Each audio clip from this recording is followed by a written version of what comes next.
Day 1. Dear Nuala, thank you very much for your lovely present of a partridge in a pear tree. We're getting the hang of feeding the partridge now, although it was difficult at first to win its confidence. It bit the mother rather badly in the hand, but they're good friends now, and we're keeping the pear tree indoors in a bucket. Thank you again. Yours affectionately, Governor O'Lunacy. Day 2. Dear Nuala, I cannot tell you how surprised we were to hear from you so soon again, and to receive your lovely present of 2 turtle doves. You really are too kind. At first, the partridge was very jealous and suspicious of the doves, and they had a terrible row on the night the doves arrived. We had to send for the vet. But the birds are okay again, and the stitches is due to come out in a week or 2. The vet's bill was £8, but the mother is over her annoyance now, and the doves and the partridge are watching the telly from the pear tree as I write. Yours ever, Governor. Day 3. Dear Nuala, we must be foremost in your thoughts. I had only posted my letter when the 3 French hens arrived.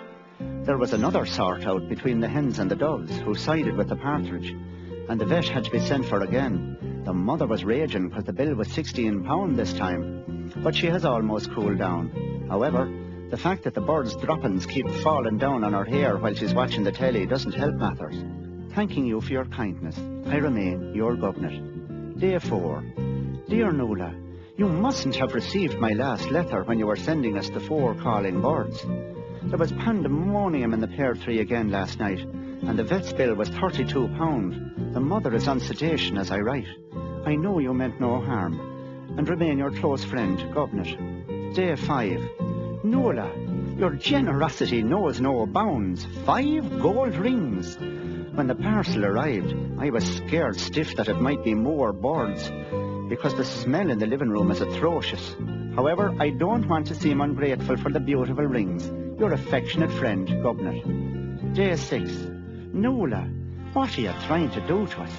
It isn't that we don't appreciate your generosity, but the 6 geese have not alone nearly murdered the calling birds, but they laid their eggs on top of the vet's head from the pear tree, and his bill was £68 in cash. My mother is munching 60 grains of Valium a day and talking to herself in a most alarming way. You must keep your feelings for me in check, Governor. Day 7. Nuala, we are not amused by your little joke.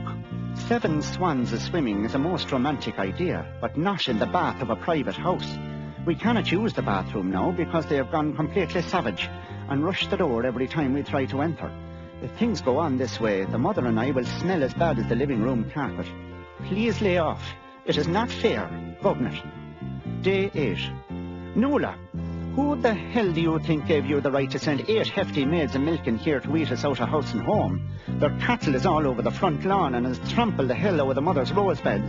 The swans invaded the living room in a sneak attack, and the ensuing battle between them and the calling birds, turtle doves, French hens and partridge made the Battle of the Somme seem like Wanderley Wagon. The mother is on a bottle of whiskey a day as well as the 60 grains of Valium. I'm very annoyed with you, Governor.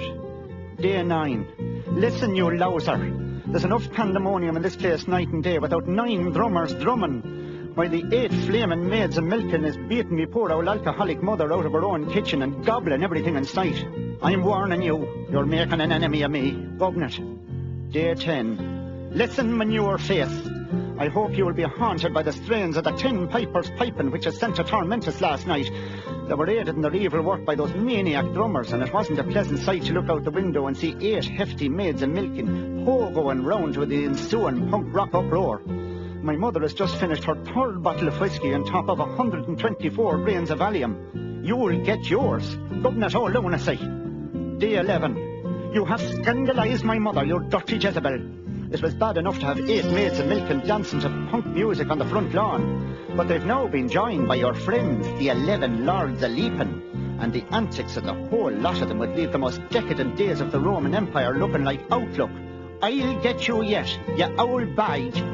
Day 12. Listen, slurry head, you have ruined our lives.